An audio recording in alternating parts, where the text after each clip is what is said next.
मैंने 40 साल सर्विस की 40 और साल। मेरी 21 साल स्कूलिंग है। 21 साल स्कूलिंग यानी कि मैंने प्रोफेशनल जो है वो मैंने स्पेशलाइज़ किया, मैंने पोस्ट ग्रेजुएशन की, मैंने बच्चों के साथ मैं बच्चों को पढ़ाती रही और बच्चों को पढ़ती भी रही और ईमानदारी के साथ मैं अपनी जॉब करती रही। जनाह हॉस्पिटल में सारी दुनिया गवाह है वहाँ पे। अभी भी जो नर्सिंग सुपरिटेंडेंट जी मेरा कुछ बचा ही नहीं है। ये मैंने नया दरवाज़ा आप लगाया, एक एक करके मैं लगा रही हूँ। मेरे पास कुछ नहीं है। मैं रिटायरमेंट के बाद आप यकीन करें ये एक चारपाई है, ये मैंने साथ वालों से ली है। ये भी 7 सालों से ली है। मेरे पास कुछ नहीं। ये मेरे सोफ़े ज़रूर बचे हैं। मैंने ये 1.5 लाख के सोफ़े ला के लाए थे। मेरी यहाँ LCD लगी थी, मेरा फ्रिज, सब चीज़ें ये देखिए इलेक्ट्रॉनिक्स मेरी किस तरह से बर्बाद हुई है। मेरा यहाँ आने को दिल नहीं, मैं इतनी डिप्रेशन में हूँ कि मैं आपको बता रही हूँ। कितनी मेहनत से सारी ज़िंदगी कमाई लगा के आपने घर बनाया। ये मेरे गद्दे हैं। अभी आप आधा सामान ऊपर लेके जाए। मेरे बेटे ने पॉलर का सामान था, करता था इसका ब्राइडल का, उसने किया, वो भी जॉब पे है। उसका सारा सामान मेरा सारा, यहाँ देखिए ये कपड़ लग रही है कि यहाँ पे कपड़े थी। इतना मेरा नुकसान, इतना नुकसान हमारा हुआ है कि आप सोच नहीं सकते। और गवर्नमेंट को वो सर्वे करने आए, वो कहते जी आपका तो कोई त्रेड़ नहीं आई, कोई टूटा नहीं है, कोई आप तो मिलेगा। तो आप गिरा दें। हाँ। गिर जाएगा, रावी गिरा देती तो फिर ये कुछ हमें देते, हमारी मदद करते। और सारे लोग कहते जी आपने यहाँ समझदार थी, आपने यहाँ घर क्यों बनाया। मैंने यहाँ ही बनाना था, मुझे मिला ही गवर्नमेंट से इतना था। मैं क्या करती। अब भी मैं प्राइवेट जॉब करने पे मजबूर हो गई। मैं एक हॉस्पिटल में प्राइवेट जॉब करी, मेरी इतनी हड्डियाँ इजाज़त नहीं देती।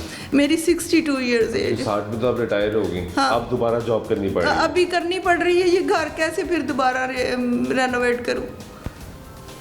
कमाने वाली आप है। मैं मेरे हस्बैंड की डेथ हो, वो भी कैंसर से उनकी डेथ हुई और मैं अनमोल में और इधर उधर लेके फिरती रही। पहले उनकी डेथ हुई 23 में, मैं 24 में ये घर बनाया। मुझे अकेले वहाँ मैं चारपाई लगा के अकेले खुद बनाया, खुद बैठ के। जी मैं वहाँ चारपाई लगा के खुद बैठती थी और ठेकेदारों से काम कराती थी। गवर्नमेंट ने बहुत ज़्यादती की है हमारे साथ, गवर्नमेंट मुलाजमों के साथ। वो सबको कुछ ना कुछ आशियाना, घर, ये वो लोगों को दे रही। हम तो मैं कर्ज लेने गई हूँ मिज़ान बैंक में, तो उन्होंने कहा जी आप ओवर एज हैं, आपको कर्जा नहीं मिल सकता। मेरी आवाज़ ये मरियम नवाज तक पहुँचाएं कि गवर्नमेंट मुलाजम के साथ ऐसा जुल्म क्यों है, इनके साथ क्यों ऐसा वो कह रही है। हमने 40 साल सर्व किया और जनाह हॉस्पिटल जैसे जहाँ पे 70 मरीज़ एक वार्ड में पड़े होते हैं।